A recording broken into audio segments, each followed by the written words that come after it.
چونکہ ہم نے یہاں پر پڑھا کہ باغات ختم ہونے کے بعد سکول کا پلے گراؤنڈ، سکول تو شہر کے بیچوں بیچ تھا، لیکن اس کے جو پلے گراؤنڈ جو اس اسکول کا تھا وہ بالکل باغات کے کنارے تھا۔ تو یہ کہتا ہے، یعنی ناول نگار کہتے ہیں کہ میں نے بڑے بڑے پلے گراؤنڈ دیکھے ہیں، کھیل کے میدان دیکھے ہیں، لیکن اس جیسا پلے گراؤنڈ کہیں نہیں دیکھا ہے۔ تو اس پلے گراؤنڈ میں کوئی گھاس نہیں اگاتا تھا، لیکن خود بخود گھاس اگتی تھی، اور وہ بھی بے حد عالی نسب کی، وہ ہری بھی تھی، یعنی سرسبز و تازہ، چکنی ملائم تھی، اسی طریقے سے نرم اور ملائم گھاس تھی جس پر ہم لوٹ لگاتے، یعنی لوٹ ہو گیا زمین پر گر کر لیٹنا، اور وہ لیٹتے لیٹتے پھر ایک جگہ ایک سرے سے، یعنی گراؤنڈ کے ایک سرے سے دوسرے سرے تک پہنچ جاتے تھے۔ کوئی اس گھاس کو پانی نہیں دیتا تھا، اور اس پلے گراؤنڈ کے دو طرف چیڑ کے اونچے اونچے درخت تھے، اور دور شمال کی جانب برفیلی چوٹیاں کھیلتے ہوئے بچوں پر مسکراتی اور ہنستی ہوئی نظر آتی تھیں، اور ایک طرف انہیں کوئی اس گھاس کو پانی نہیں دیتا تھا، اور اس پلے گراؤنڈ کے دو طرف جو تھے چیڑ کے درخت، چیڑ ہو گیا وہ درخت جو سدا بہار مخروطی درخت، اس کو ہم بولتے ہیں، یہ سرسبز و شاداب رہتا ہے پورے سال، یہی درخت تھے اس کے دونوں جانب، اور دور شمال کی جانب جو تھی وہ برفیلی چوٹیاں، ایسا لگتا تھا کہ جیسے وہ بچوں پر مسکراتی اور ہنستی تھی۔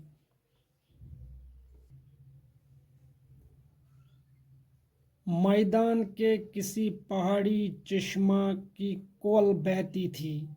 پلے گراؤنڈ میں کھیلتے کھیلتے ہم گردن اونچی کر کے ایک لمحہ کے لیے کوہستانوں کی برف دیکھ لیتے، ہمالیہ کی اونچی چوٹیوں کو دیکھ لیتے۔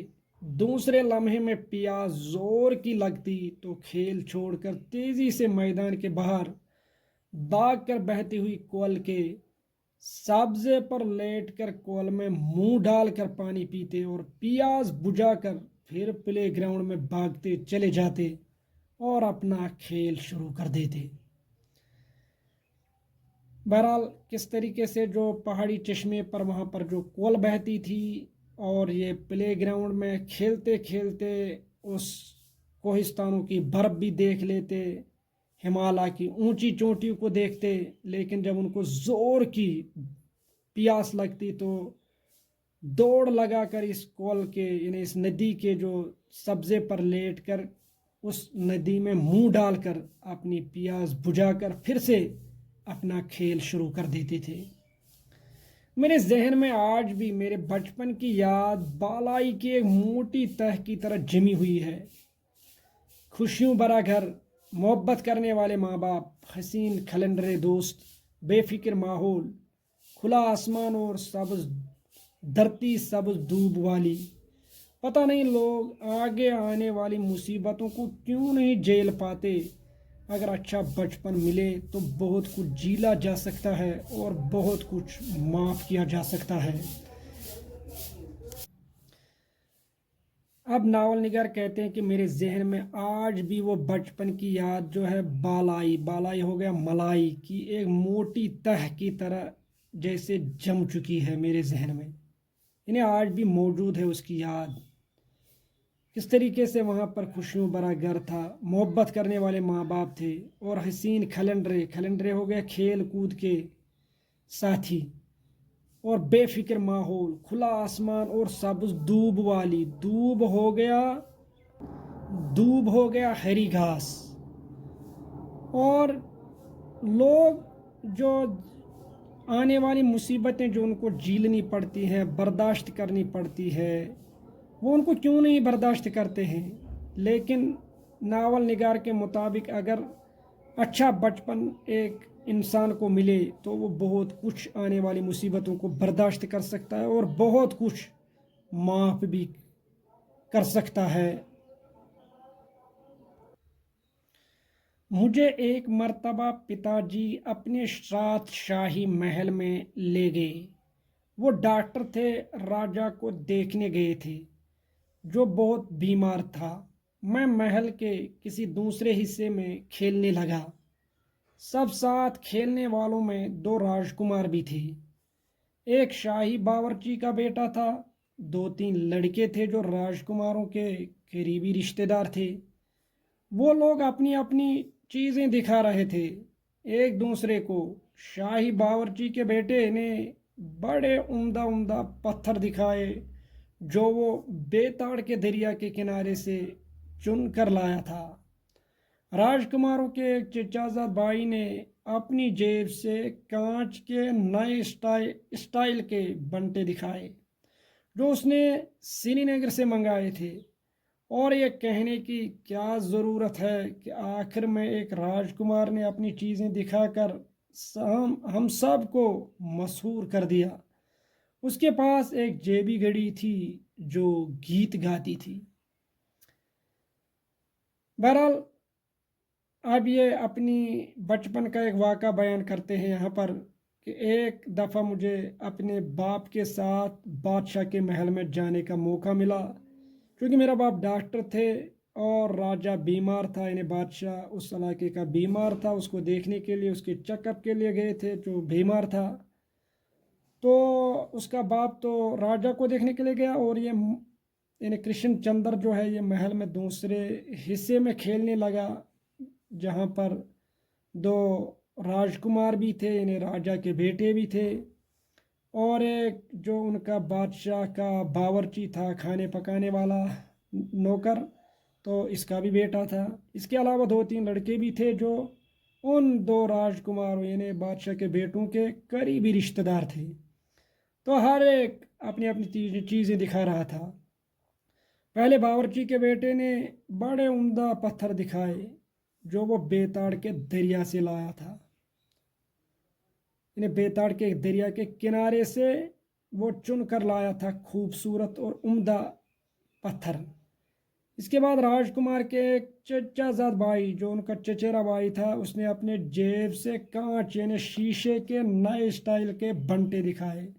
بنٹے ہم کہتے ہیں کہ جو شیشے کی گولیاں جو ہوتی ہیں ان سے کھیلا جاتا، چھوٹے بچے ان سے کھیلتے ہیں، یعنی ہم بولیں گے کہ کھیل کے شیشے کی گولیاں جو ہیں اس نے وہ سری نگر سے منگائے تھے۔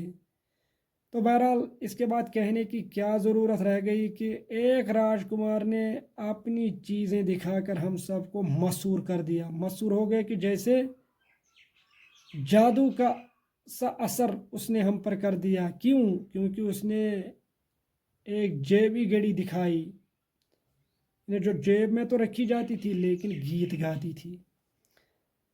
آخر میں وہ سب لوگ میری طرف متوجہ ہوئے۔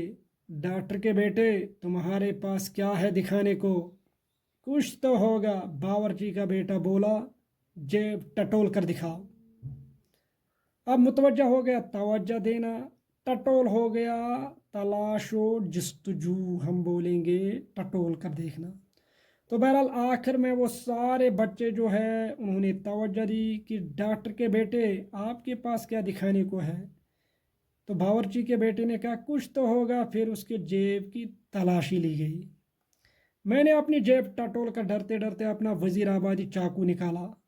وزیر آباد کے چاقو اس زمانے میں بہت مشہور ہوتے تھے۔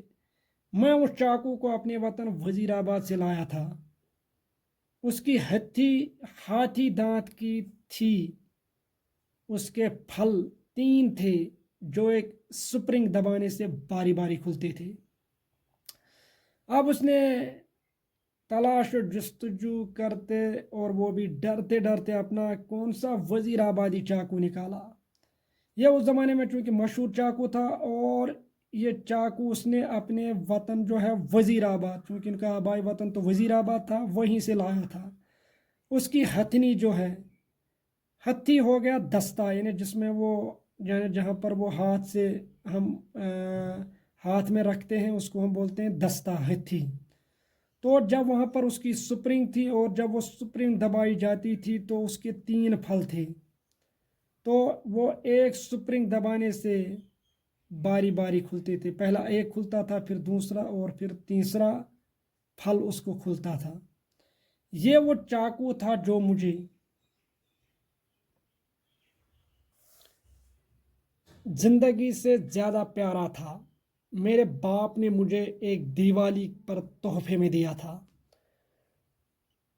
ناول نگار کو یہ جو چاقو تھا وہ زندگی سے بھی زیادہ پیارا تھا، چونکہ اس کے باپ نے دیوالی کے موقع پر اسے یہ تحفے میں دیا تھا، یعنی گفٹ کے طور پر. میں نے جب اپنا سفید ہتھی والا چاقو جیب سے نکالا اور اس کے خفیہ اسپرنگ کو دبا کر اس کے پھل دکھائے تو دونوں راجکمار مبہوت ہو گئے. ایک راجکمار سے رہا نہیں گیا، اس نے چاقو میرے ہاتھ سے چھین کر اپنی جیب میں ڈال لیا اور بولا. اب جب کرشن چندر نے اس سفید ہتھی والا چاقو جب اس نے جیب سے نکالا اور اس کے جو خفیہ اسپرنگ تھے ان کو دبا کر جب اس کے پھل جو ہیں ایک ایک کر کے دکھائے تو وہ مبہوت ہو گئے، یعنی مبہوت ہو گیا، ہکا بھکا رہ گئے. اور ایک راجکمار سے صبر نہ ہو سکا اور اس نے یہ چاقو اس سے چھین کر اپنی جیب میں ڈال لیا اور کیا بولا، اس سے ہم رکھیں گے. دوسرا راجکمار اس سے لڑنے لگا. واہ، تم کیوں رکھو گے، اس سے تو میں رکھوں گا، میں تم سے بڑا راجکمار ہوں. بہرحال دونوں راجکمار ایک دوسرے سے الجھ پڑے. ایک نے اسے لیا اور دوسرا کہتا ہے اس سے کہ آپ کیوں رکھو گے، میں ہی کیوں نہ اس سے رکھوں. میں دونوں راجکماروں سے الجھ پڑا. واہ جی واہ، چاقو تو میرا ہے، تم کیوں لوگے، میں نہیں دوں گا اپنا چاقو، واپس کرو میرا چاقو. نہیں کرتے واپس تمہارا چاقو، یہ تو اب ہمارا ہے. اب وہ دونوں راجکماروں سے کیا ہے، الجھ پڑنا ہو گیا، لڑائی جھگڑا کرنا. اور اس نے کہا عجیب اتفاق ہے، چاقو تو میرا ہے، میں آپ کو یہ نہیں دوں گا، میرا چاقو واپس کرو. لیکن انہوں نے کہا کہ یہ اب ہمارا ہے. میں نے دھر کے ایک چانٹا مارا اس راجکمار کو جس نے میرا چاقو لیا تھا. فوراً باقی لڑکے مجھ پر پل پڑے اور مار مار کر انہوں نے مجھے ڈھیر کر دیا. میرے سارے کپڑے پھٹ گئے، میں زور زور سے رونے لگا. میرا رونا سن کر میرے والد بھی میرے پاس پہنچ گئے. انہیں دیکھ کر میں نے اور بھی زور سے رونا شروع کیا، اپنا چاقو چلا چلا کر مانگنے لگا. جب پتا جی نے ساری داستان سنی تو انہوں نے بھی مجھے مارا اور کس کے مارا اور سب کے سامنے مارا. تو بہرحال جو کرشن چندر ہے انہوں نے ایک راجکمار پر چانٹا مارا تو جس نے اس سے چاقو لیا تھا، لیکن جو باقی لڑکے ہیں انہوں نے اٹھ کر اس کو زبردست مار دیا. یعنی اس پر وہ پل پڑنا، یہاں پر یہ محاورہ ہے پل پڑے، پل پڑنا ہو گیا ٹوٹ پڑنا. تو انہوں نے اس سے کیا کر دیا، ڈھیر کر دیا. اور انہوں نے اس سے نہ صرف مارا بلکہ کس کر مارا. انہیں کس کر مارنا یہاں پر آیا ہے، کس کر مارنا ہو گیا، پوری طاقت سے انہوں نے اس کو مارا. اور انہیں اس کے پتا جی نے بھی اس کو کس کے مارا، انہیں بہت زیادہ مارا. آلریڈی تو اس کو تو ان لڑکوں نے تو بہت مارا بھی تھا اور اس کے کپڑے بھی پھاڑ دیے تھے. حالانکہ اس کا رونا، اس نے جب رویا تو اس کے باپ نے بھی سنا، لیکن اس کے باپ نے جب یہ ساری داستان سنی تو اس نے اپنے ہی بیٹے کو بہت زیادہ مارا. بدماش راجکمار پہ ہاتھ اٹھاتا ہے. ہاں، اس نے میرا چاقو جو چھین لیا ہے، پتا جی اس سے کہیے میرا چاقو دے دے. بہرحال انہوں نے اپنے بیٹے کے لیے بد لفظ بولا. بدماش ہو گیا کہ جو لفنگا ہو آپ راجکمار پہ ہاتھ اٹھاتا ہے. تو بہرحال اس نے کہا کہ اس نے میرا چاقو چھین لیا، لہٰذا اے میرے باپ اسے میرے چاقو واپس لے لو. قصہ مختصر کہ وہ چاقو مجھے نہیں ملا. یہ تو مجھے بہت بعد میں معلوم ہوا کہ جاگیرداری اسی طرح چلتی ہے. بہرحال مختصر یہ کہ وہ چاقو اس ناول نگار کو نہیں ملا اور اس سے بعد میں معلوم ہوا کہ یہ جاگیرداری ہے، یعنی تعلق داری، دولت مندی، یہ تو اسی طرح چلتی ہے. انہیں ان کے سامنے کوئی پر بھی نہیں مار سکتا تھا، مگر اچھا نہیں کیا ان لوگوں نے 2 آنے کے چاقو کے لیے مجھے اپنا دشمن بنا لیا۔ وہ سفید چاقو آج تک میرے دل میں کھبا ہوا ہے۔ ایک طرح سے میں نے آج تک جو کچھ لکھا ہے اس سفید چاقو کو واپس لینے کے لیے ہی لکھا ہے۔ بہرحال ناول نگار آخر میں یہاں پر کہتے ہیں کہ انہوں نے جو یہ کیا وہ اچھا نہیں کیا، کیونکہ انہوں نے چاقو کے لیے مجھے اپنا دشمن بنا لیا۔ وہ سفید چاقو جو آج بھی میرے دل میں کھبا ہوا ہے، یعنی پیوست ہوا ہے، بسا ہوا ہے، اور آج تک میں نے جو کچھ لکھا اس سفید چاقو کو واپس لینے کے لیے لکھا ہے۔